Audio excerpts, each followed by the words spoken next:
can just relax into it. Right, okay? Yeah. Right, take 3.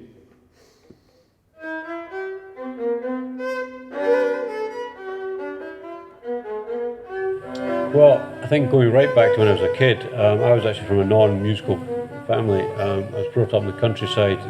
I didn't realise it then, but because I had extreme severe asthma as a kid, for me trees were the lungs of the earth. At a very early age I knew that they gave out oxygen, so I became an environmentalist. And from there, with environmental interest and concerns, I then started to look how one could work on many occasions, taking trees and giving the trees the voice. Basically, I see myself as a woodworker, an ethical woodworker, where I can, taking branches from living trees in the form of pruning, so the tree lives on. But we need to start supporting trees and realising that they give us oxygenated air. And that's the reason I make instruments from these trees, because then by having a branch of a living tree, these instruments then become envoys for the trees. You can then have these instruments representing living trees and forests and the merits of these forests and the seas, obviously, as lungs of the earth.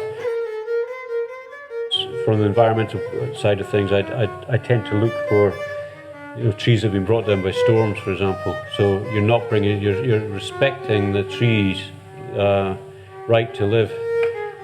You can make top quality instruments and bows that can be used by professionals as well from wood that grows all around us, and leave the trees and shrubs living.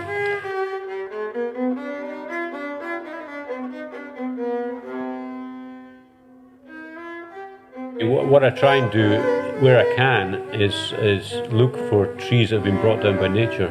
All these things are there in nature will look after every single need of ours, but we are forgetting that we are thinking we are more important than Mother Nature itself.